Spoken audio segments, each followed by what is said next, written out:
Hey, good morning, everyone. Welcome to our FDA webinar. My name's Mel Harcourt. I'm Business Development Manager at the FDA. I think I do know most of you on the call, and hopefully many of you will have met or have seen Ross speaking before. Ross is FDA's in-market partner in the Nordic region. And he's going to be sharing his insights today on the Nordics and best practice and considerations to think about when entering the Nordic markets.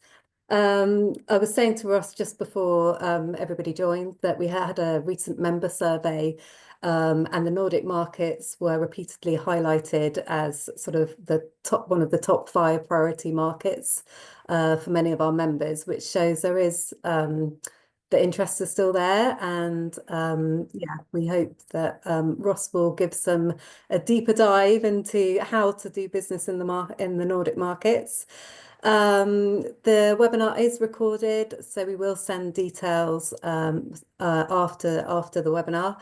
And if you do have questions, Ross will be available to take your questions on the call at the end. So either just pop them in the chat box as we go along, and we'll come to them at the end, or just take yourself off mute at the end of the presentation and ask away.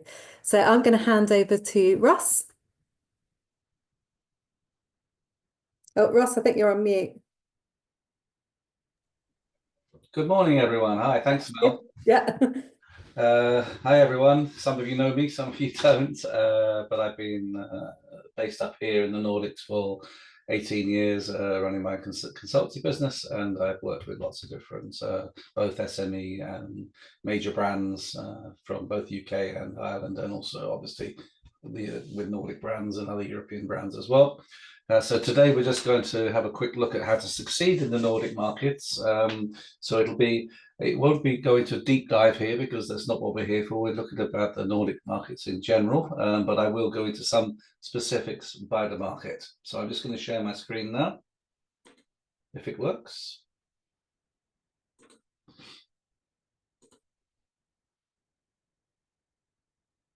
Can everyone see my screen? Yep, good, perfect. Okay, so here we go. See if it works. Yeah, here we go. So the Nordic food market overall is quite big. It's 26.3 million consumers and rising rapidly because of immigration, etc., which is very large up here. The turnover for retail is about 63 billion pounds. It depends. That doesn't necessarily include alcoholic drinks, and it doesn't include convenience, and it doesn't obviously include food service. Food service, this figure here, 10.1 billion pounds, doesn't include fast food either, because they tend to keep that separately in a different figure here. And fast food is pretty high, but is mainly chain driven anyway. But it's a substantial market. But we have to look at what is the Nordic market itself, because a lot of people get a bit confused about that. So we'll come on to that in a sec as well. But how does the Nordic region market differ from the UK? Actually, it's the same but different, basically. But the number one difference is the grocery retail chain consolidation is very monopolistic. In Sweden, the number one retailer has 50% market share. In Finland, 2 retailers have about 85% market share between them. So you are looking at very monolithic retailers that can really control the pricing, and you can't afford not to be with them at one level or another.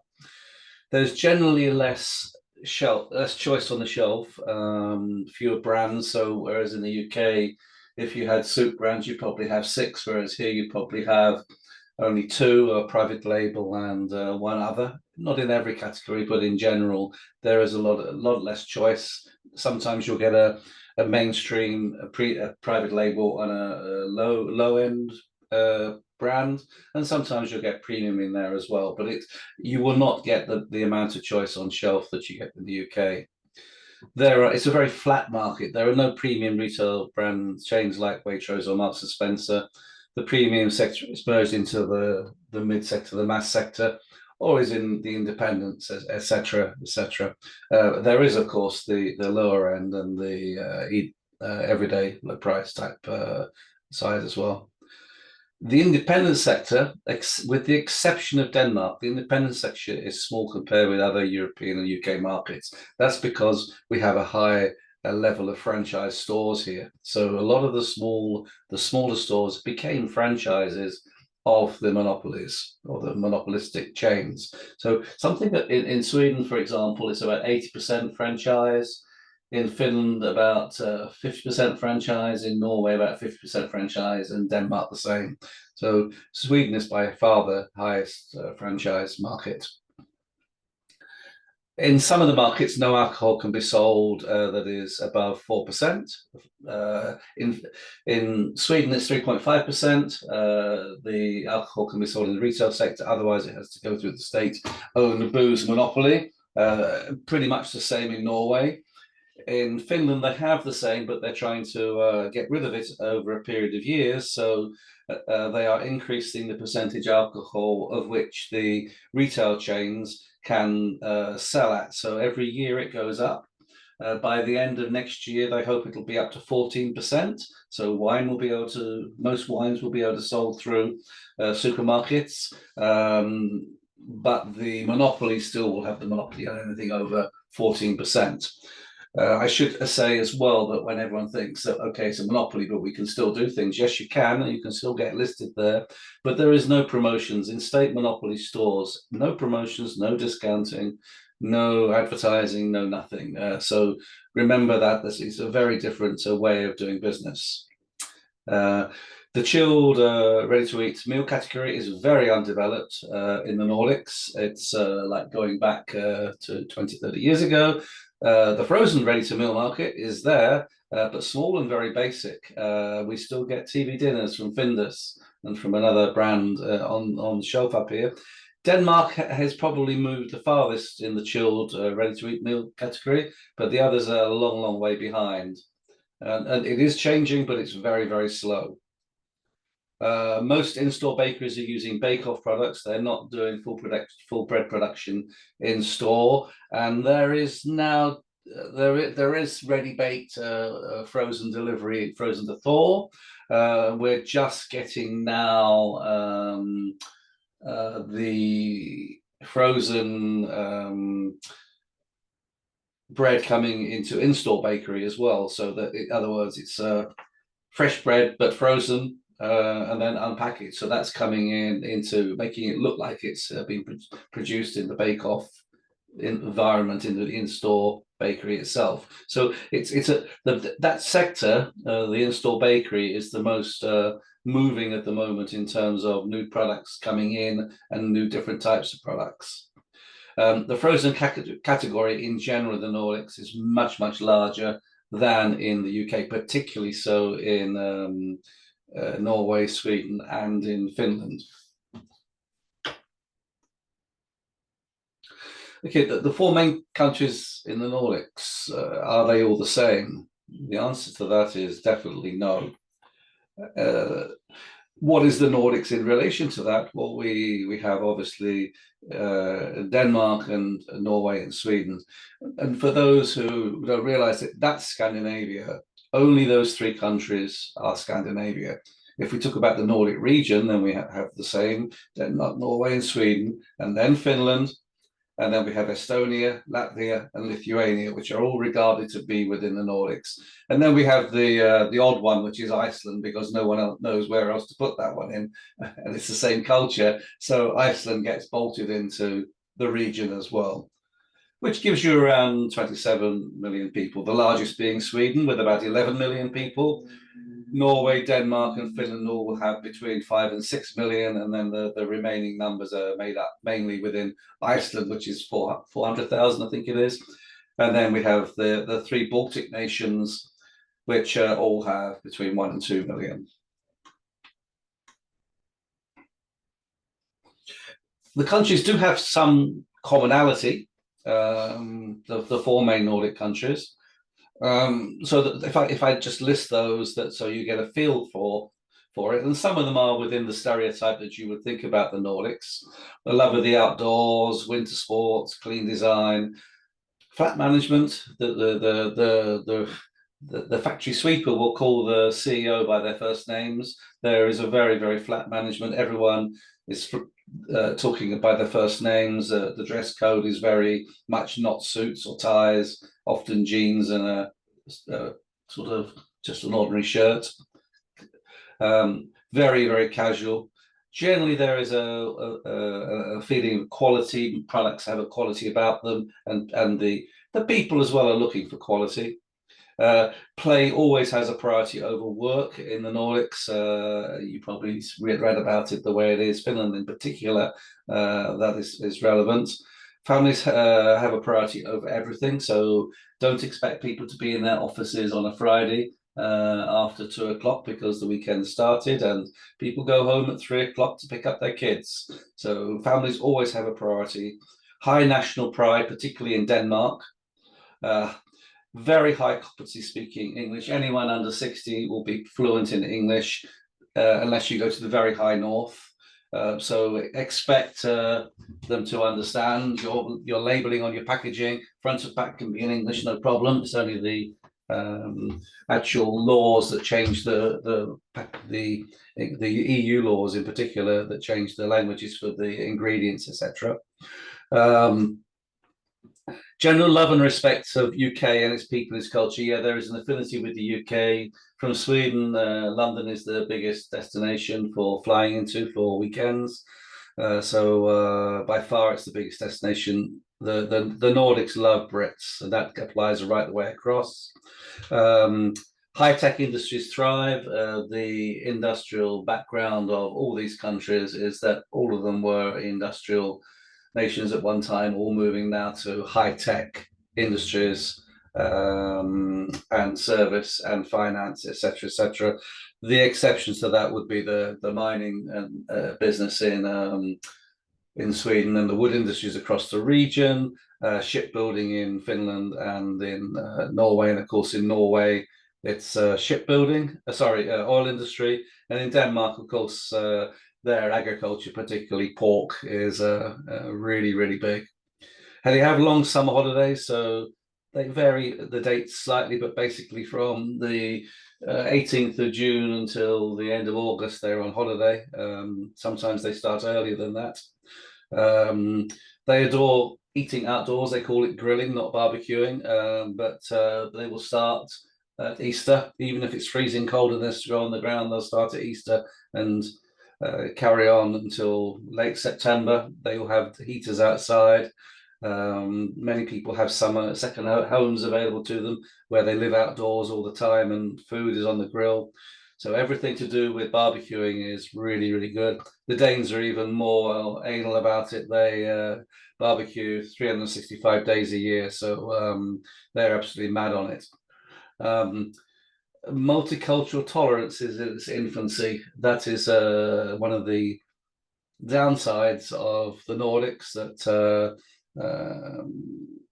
it is very multicultural now, but integration is not very good. They haven't experienced having a multicultural society before 20 years ago, and now they have a very large number of immigrants, Sweden particularly, where 20% of the population is currently foreign born in a population of only 11 million.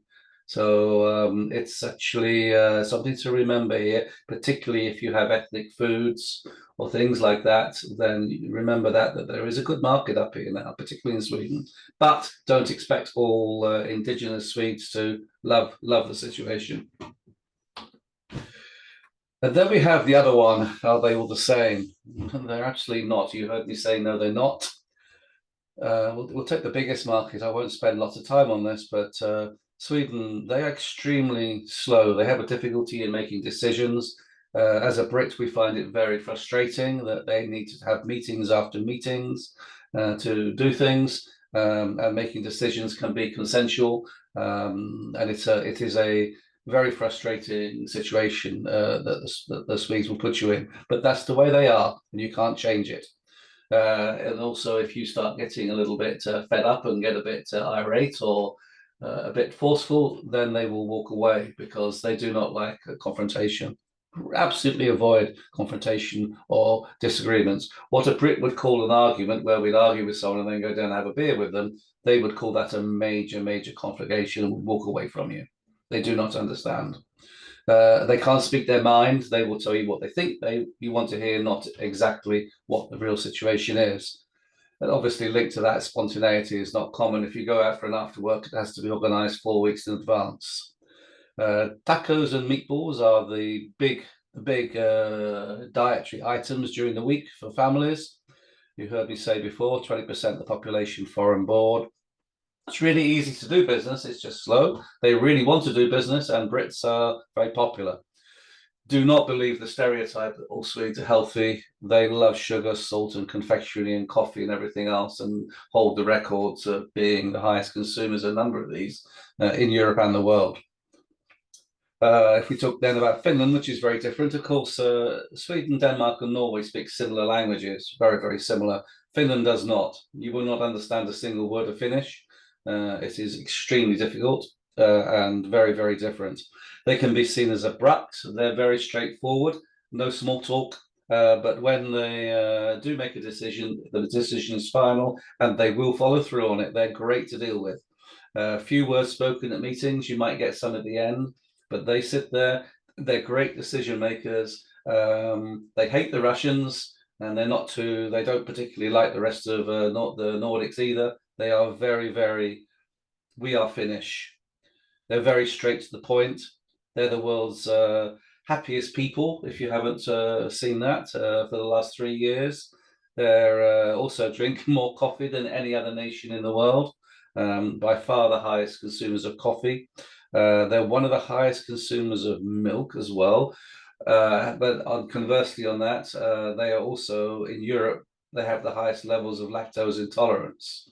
So over 20% of the population is definitely lactose intolerant, and about 40% acts lactose intolerant. They're extremely social when you get to know them. They don't talk to you much at the beginning. They're very businesslike.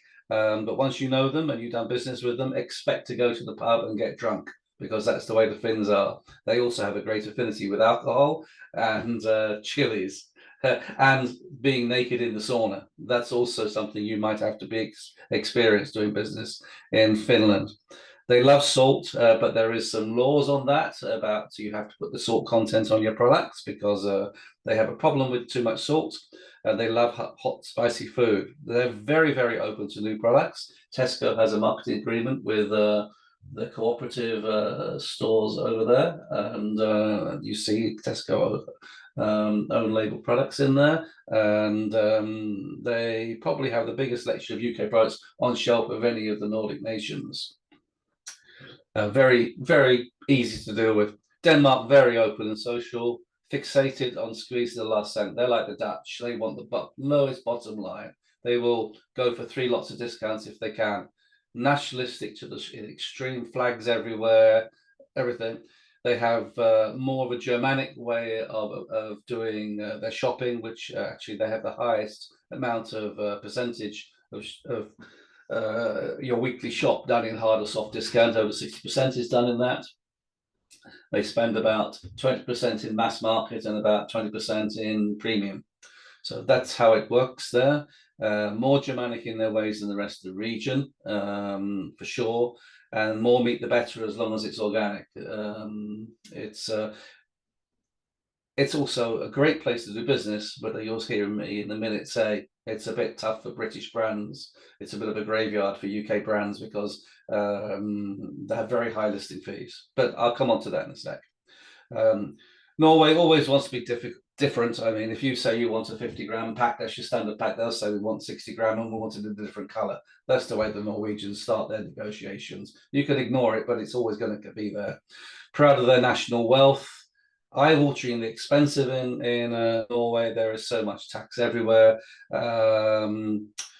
You will have duties to protect farmers in Norway. So they have a sort of halfway house agreement with the EU, but they have lots of rules which are not EU.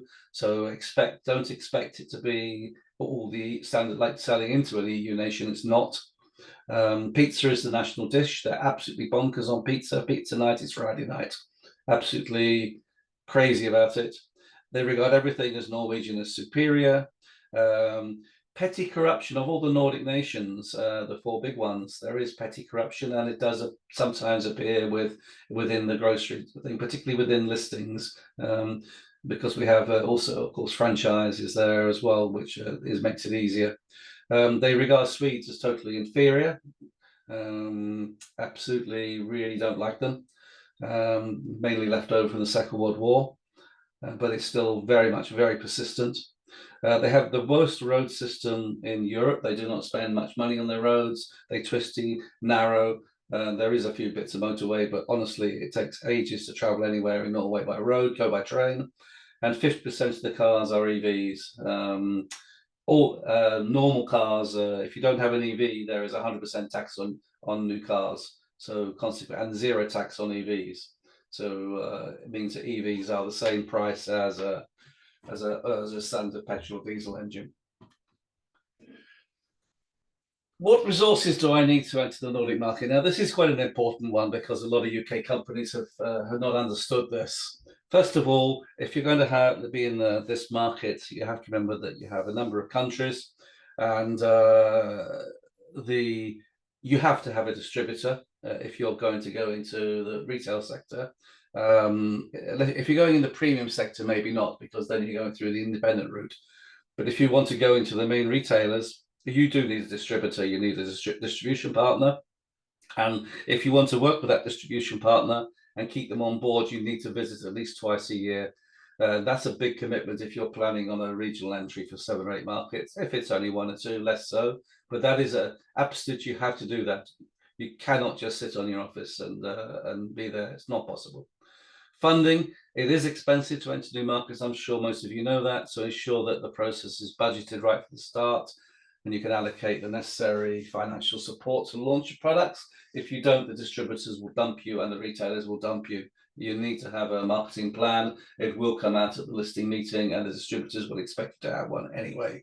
And they expect you to support your brand.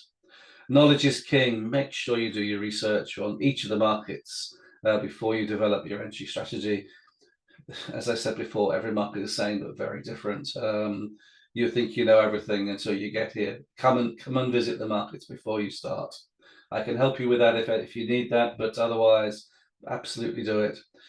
And another thing I've had, and I see quite a lot, is that because the Nordic markets are not Germany, France, or Spain, quite often companies will send up a new salesperson, because this is like, oh, well, let's get them experienced in the small markets first. Great idea.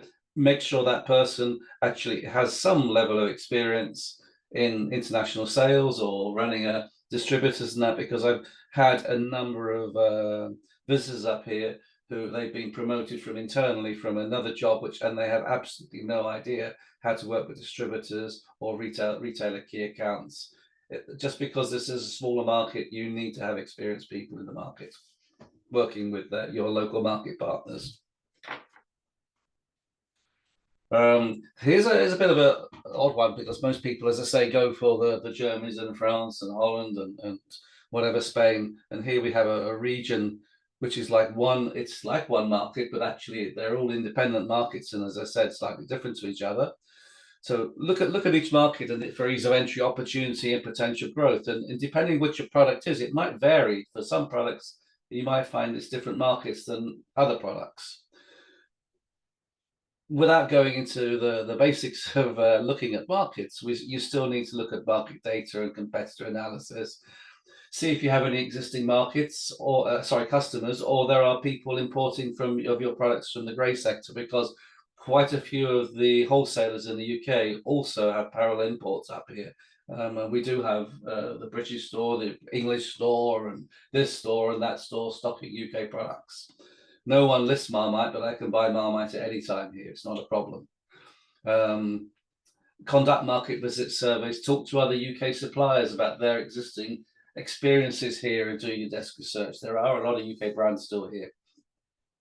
The most important one, this one, compare your retail value chain to your competitors' products. And basically, understand the value chain, because it can be expensive, but it doesn't. You have to remember that even if it seems expensive and costly, everybody else is having to. Even the Swedish brands have to work with their same market retail chain. So a value chain. Sorry.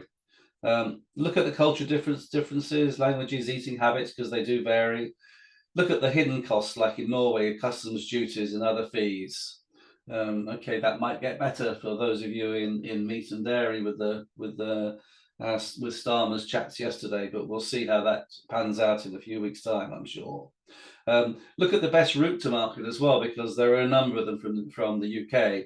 It could be by ferry, it could be by truck, it could be by container. Finland is quite a long way from, so if you like, the main ports, but it's still very close in terms of distance. And remember, Oslo is closer to Aberdeen than London is to Aberdeen. Very important that we are, as a market, UK is very close to the Nordic market.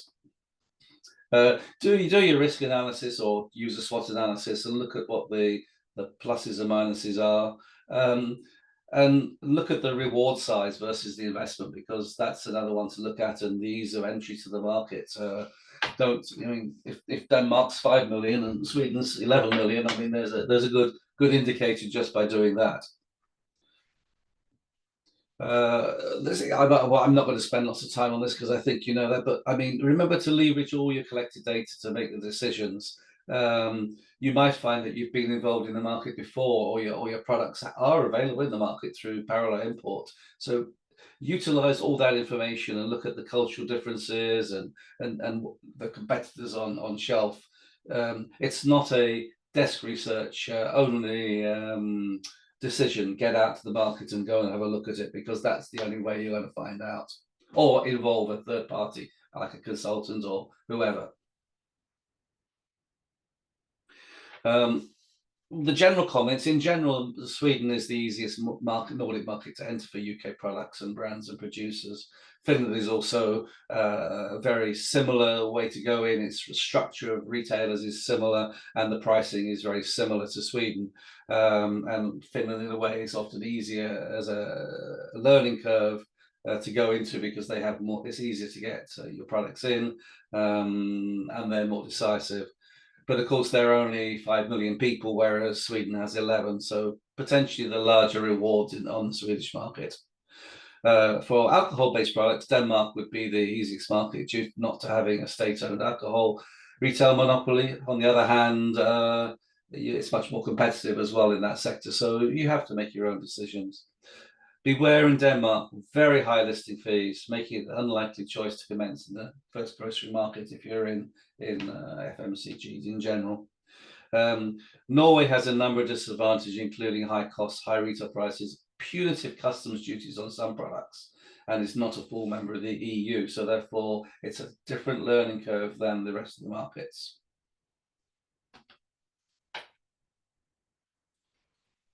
What's the best way to achieve penetration through listings in the Nordics?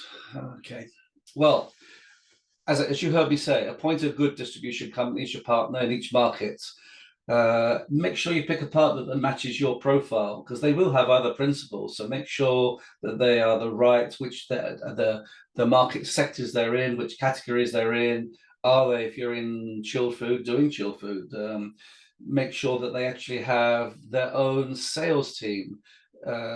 This is a franchise market, so you can't, even if you get a listing, you're not guaranteed on shelf, because it's up to the manager, often in the stores, what he puts on shelf. So make sure your distribution company has their own sales team. So make sure you pick a partner that matches your products and strategy.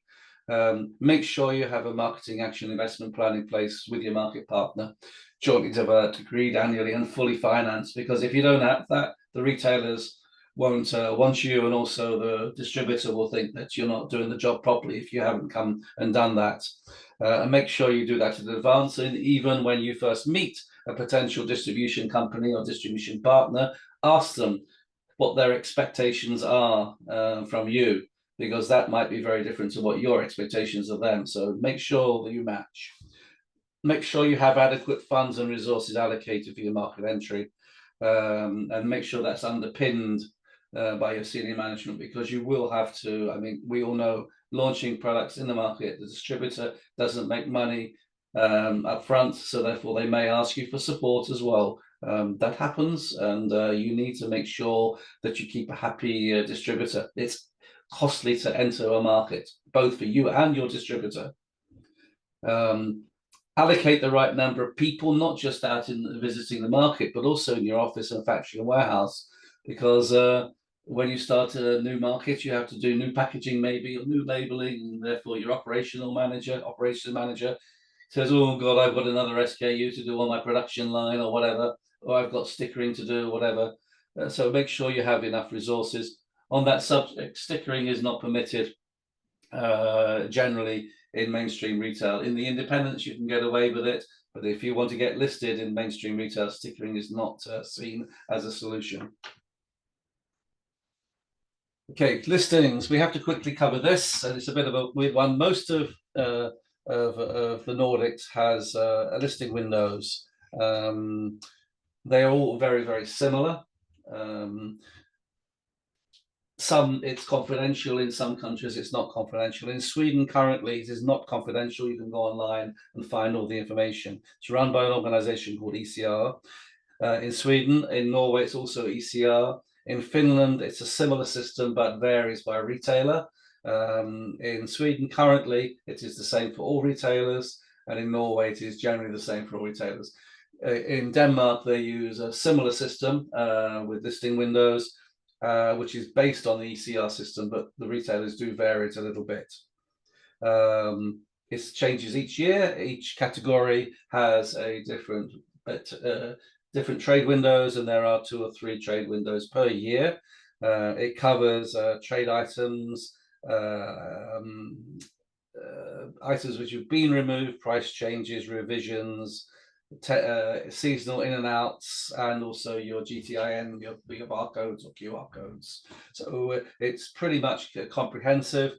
It doesn't cover price changes and design changes necessarily, but it depends. It depends on how far you're going, if it changes the EIN number or whatever. So it's a bit confusing in places, but it's very comprehensive. The documents you can get are available in English, and basically it gives you a full process on how products go through the listing process, which is a 16-week process. On the next slide, I've given you the links to it so you can download it yourselves. But it's very, very structured. Halfway through, you find out whether you are likely to be listed or not, so you don't have to go through the process all the way to hear that you're not listed.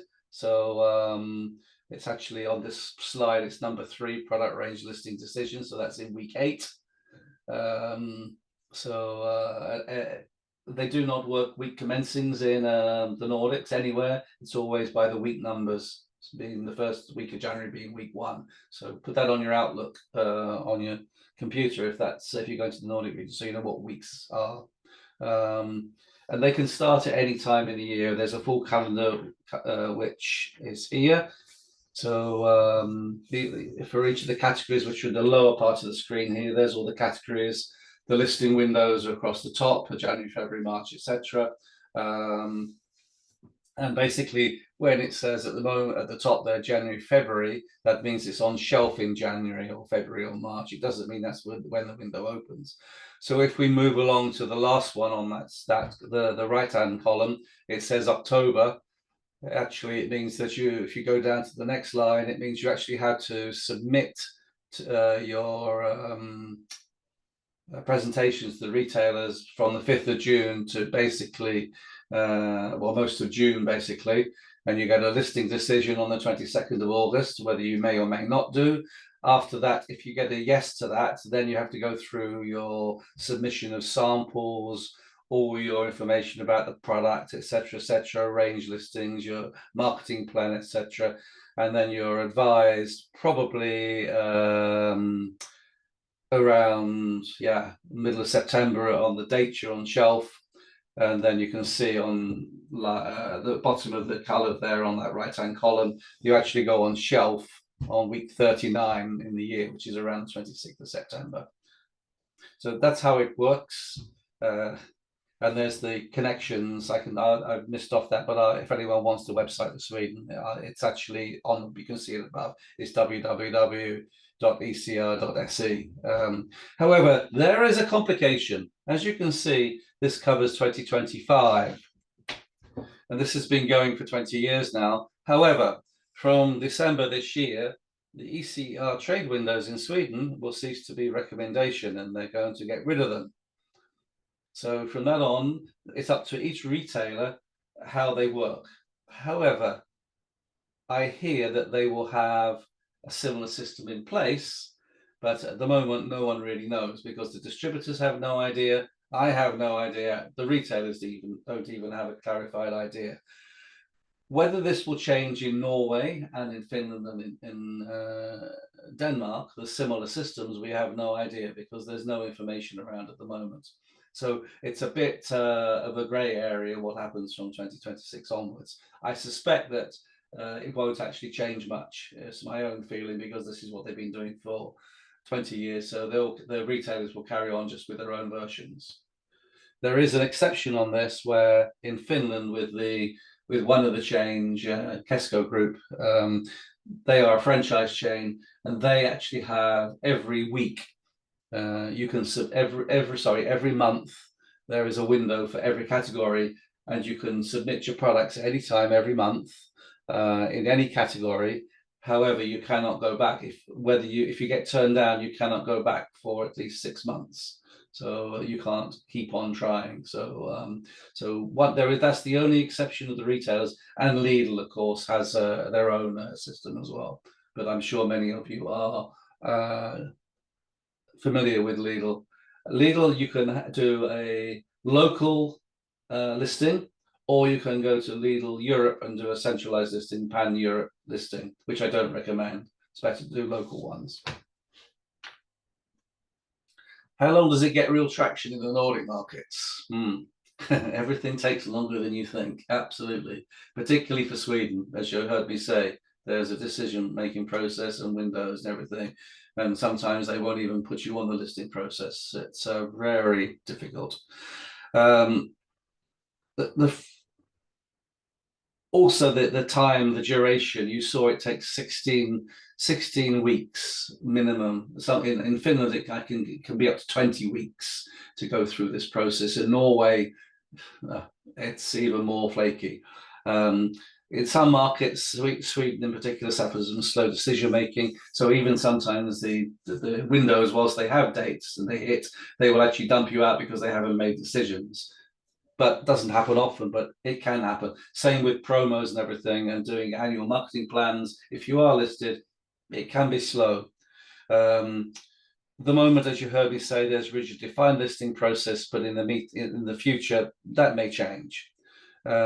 Retailers are slow to accept new and trending products unless they have a track record in other markets or retailers, and show potentially good profit per square meter on shelf. Remember that the listing depends on you showing them that they're going to make money from it. Otherwise, they'll just put another facing of something they know that can make the money. That is not just here, that's everywhere, but it's often forgotten that we don't get listings simply because we're not profitable enough on shelf, which of course leads to the rate of sale.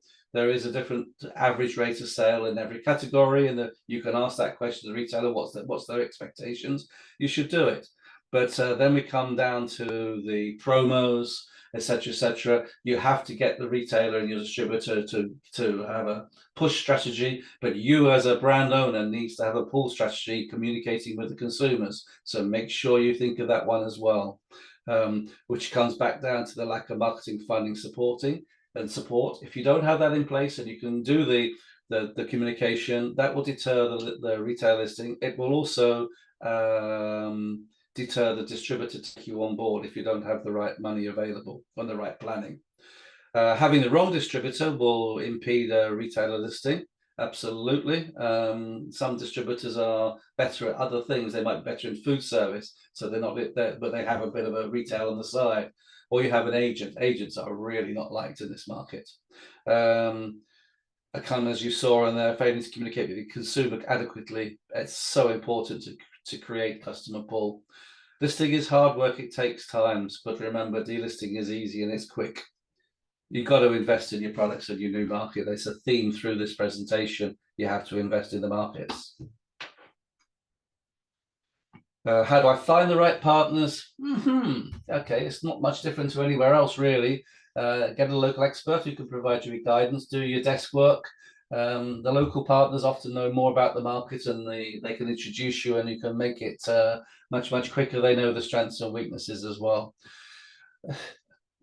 Otherwise, if you don't want to do that, yeah, do your desk research and reach out to a selection of potential distributors. But then you have to come to the market and visit them. But before that, make sure you learn about the market. Don't go in there blind. Make sure you've done a market visits and you've started to look at it. You need to know your value chain. They are going to ask you a lot of questions. It's a beauty contest. All brands think it's a beauty contest for them to look at all the 5 or 6 distributors and choose which one. Actually, it's the other way around. The distributors are picky. They're actually also meeting 101 brands every month. And they also are looking at it, which one can I make money from? Which one has the biggest potential in the market? So it's actually a two-way process. If you are a UK SME producer, then it's more than likely that you will want to go with a distributor with its own sales team. As I said, these are franchise markets, must have their sales teams because they have to not only do key accounts to the retailers, but they also have to go and see the franchise stores. The stores that are fully planogrammed and listed, like Co-op, for instance, up here, where they have their own stores, you have less of a problem. But with the franchise stores, it's the manager that makes the final decision. But if you are a larger type producer with extensive operations and multiple SKUs and things, then I would say, then if you're committed to the market, then I would say have your own 3G logistics partner in the region, or even based in Holland or in Germany. Or Poland, or you could have it up here, it's no problem. And then sign up with a local sales team provider and do your own marketing, and the sales team provider can help you with the key account as well. So have the right setup. Stay clear of agents. Retailers hate them.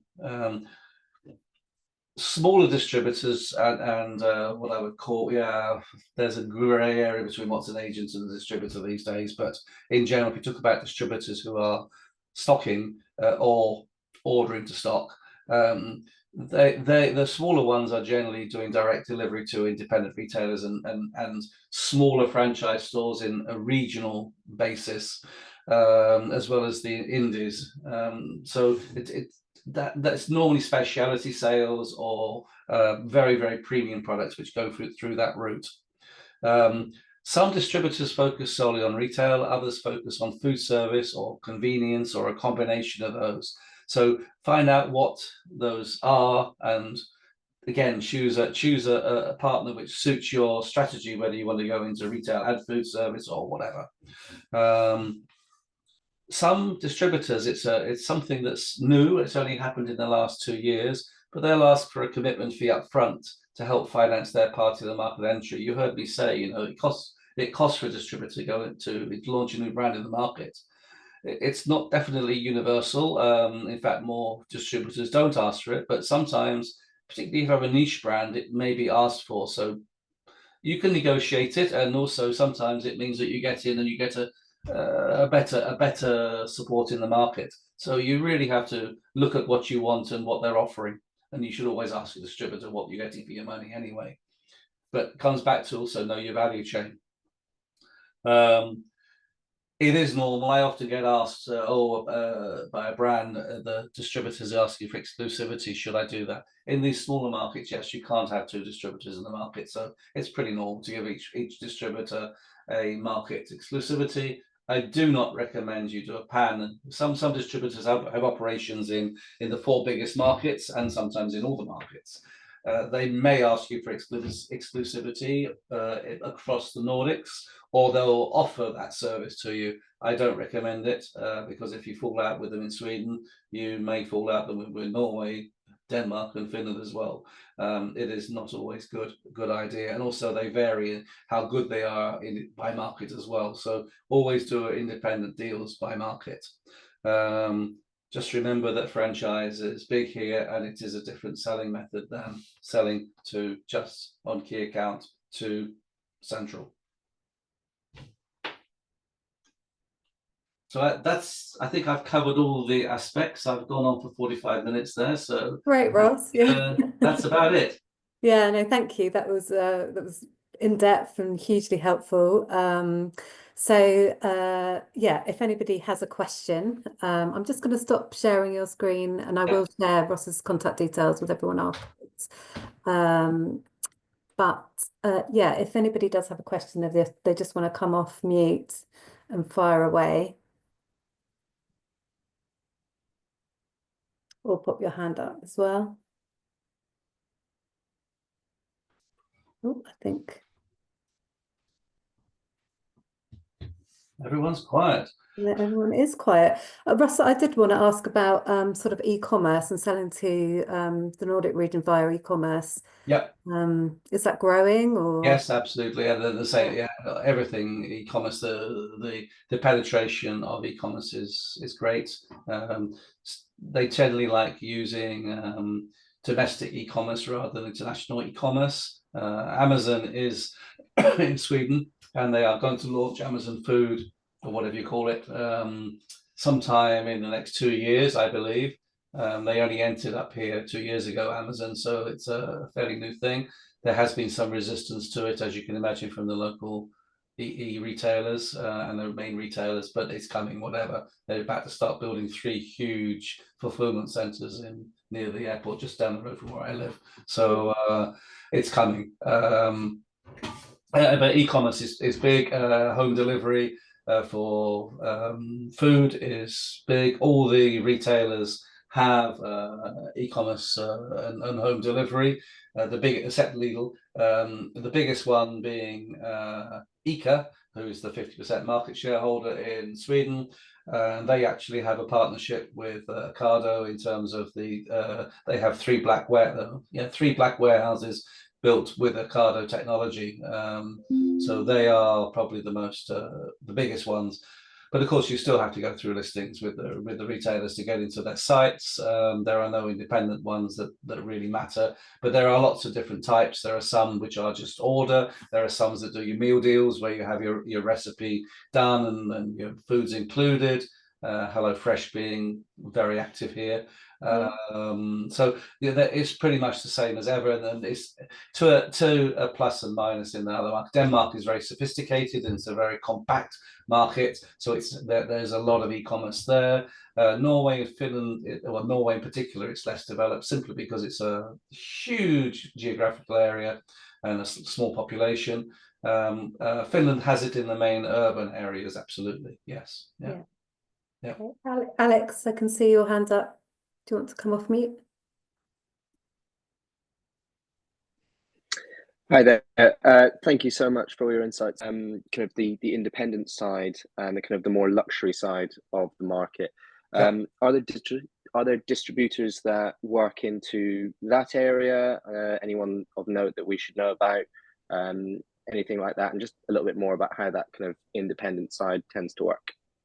Yeah, the independent side, as I said, if you're talking about mass independent, there's not so many simply because they become franchise stores of the main players. The indies, as in the high end, yes, there are, and for you, there is a potential market which is gifting because here, because of the cost of going out, Swedes tend to have dinner parties very often. They go around to each other's houses. They always take gifts. I've got more bottles of olive oil than I can know what to do with. But they will take what is called goodies, which is confectionery. That's the word for confectionery, goodies. They will take those around as well extensively. And so, yes, for you, and they will not necessarily buy those from only a deli or an independent high-end store. They will also buy them from, what should I say, interior design shops or high-end clothing shops. And you should look at an exhibition called Formex, which takes place twice a year in Stockholm. I think it's January and August, I think it is. I can't remember now, something like that. And there you will find there is a food section, and all the distributors that are working in that section are exhibiting there, and all the buyers coming from all the garden centres, the gift shops, the high-end clothes and interior design shops. Anyone who has a need for gifting items, they will be there. But you should also obviously go through the delicatessens and that type of thing. For you as well, the premium coffee shops will also be another opportunity. Coffee is a culture here. I'm sure you all heard of fika, which is coffee and cakes and sweeties and whatever. So you should have a potential market there for that as well. Right. Thanks. Fudge they like, just so you Yeah. know, fudge is a very popular product. You get those German guys selling English fudge in the markets here every year. But no, yeah, fudge is popular. Over to you, Lindsay. Hi everyone. Ross, thank you ever so much for your presentation. It was really, really insightful. One of the things that you talked about was around labeling and that you can't sticker for permanent listings. Is that across all of retail? Because I'm just thinking along the lines of non-food retailers like Normal, where they tend to sticker everything. So where's the grey area there? Because the grey area there is that it's not mainstream retail, because they're Normal and Flying Tiger and all the other ones, a few others here. OOB is another one. It's sort of parallel retail, basically. They will take products in and list them, but it's generally it's parallel imports, a lot of it. So there's often stickers on that. So in those stores, stickering is pretty normal. But if you want mainstream, Normal would not be regarded as mainstream grocery retail anyway. So Normal are doing very, very well. They're very popular with the under 30s and with the ethnic populations because it's cheap. Also some of the expat populations, because they have goods in there which you can't buy anywhere else. So but no, you can sticker in those markets. It's only mainstream. If you're going for a mainstream listing, then stickering is not permitted. There is an exception to that. You can put stickers on if they are looking like your original label and the artwork is the same, in other words. So in other words, you can't really see it's a sticker, then that can be permitted. But white Xerox label stickering is absolutely not allowed. The other thing I forgot to mention where stickers may come into it, and that is Costco. Costco just opened their second store. They have one in big one. The first one was these are only in Sweden. One in northern Stockholm, and now the second one just opening in 2 weeks' time, I think, in Malmo. And Costco is all handled from the UK head office of Costco. They're managing the Nordic expansion at the moment, and all the buyers are there in the UK. And there, yes, of course, because there's Costco are bringing it up in vast quantities, and they tend to be stickered. what about, sorry, just to expand on it a little bit, just for my understanding, because we do quite a lot of business in the Nordics, but it tends to be in the non-food retailers and in and outs.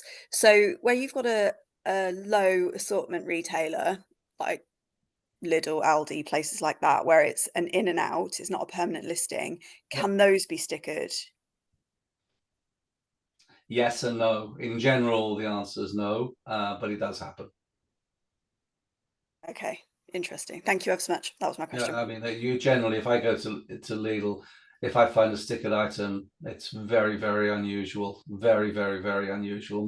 Most of the time, it's simply because it's so what you say, simple these days to do proper labeling. It's costly. I agree with you, but it's so simple. The worst, the people who have it hardest up in the Deutbachs and that. But others, they tend to just do coloured stickers and things like that. And if you've got extra space on your product where there's no label, then just put if you have a red labeling or red brand label, then just put a red sticker in the space. But no, they're pretty hot on stickering. That it has to be done properly. You can get away with very minimal stickering because Swedish and Norwegian and Swedish, Norwegian, Danish are very similar. So you can use just one language. If it's in Swedish, you can sell it in all the markets. If you put Finnish and Swedish on, then you can cover the whole region. Even the Baltics are covered by that. You don't in the Baltics you can sticker. That's absolutely the case. But they're used to taking products from Finland and Sweden anyway, so they'll do it themselves probably. So it depends on your markets. In Norway, you do see some stickers. There is a distributor that called Olufsen, who not only does mainstream partnership with brands, but they also work in the parallel sector as well. They take a lot out of some of the northern wholesalers in the UK into the Norwegian market, and that's all stickered. And the reason that is that the guys who own Olufsen are also main board directors of Nordic Gruppen. So consequently, if they can't get the right price, say from Kettle Chips on a listing basis, then they just go to the UK and buy it straight grade parallel imports and sticker it. As I said to you, Norway has a reputation of doing some dodgy deals and a bit slightly. Okay, thanks, Ross. We're gonna do one last question. I can see Menna's got a hand up just before the time runs out. Hi, thank you, Ross. That was really insightful. Just one question on terms of types of promotions that you see in store, so store promotions. What type of promotions are retailers looking for? Are they deep cut price promotions, twofers, gondola ends? Denmark is multi-buy. Denmark is multi-buy. Okay. 5 for the price of, 3 for the price of, 2 for the price of, Tilbury it's called, and that's in Denmark absolutely. In the other markets, less so. In Sweden, it is mainly rebate coupons, discount coupons, which are hung on the shelf. And then you get about when I've been doing them, you normally get about a 25 to 35% take up on them. They're worth doing. It's easy to manage. The sales teams have to put the vouchers on the shelves and that, and you can do 2 for the price of on the stickers as well, like different discounts. So you get £1 off if you buy 1 item, you get £5 off by 2 items. So that rebate coupons work well. You get the price discounts, of course, special offer, and you can do it at central campaign. When you have franchise chains, you can do it at central campaign level, but as a newly listed product, you won't get a central deal. So therefore, your distributor will do it at store level because they are franchise stores often. And the one exception to all this is S Group in Finland, which is essentially the co-op in Finland, and they don't allow anything except central campaigns and no on-shelf marketing.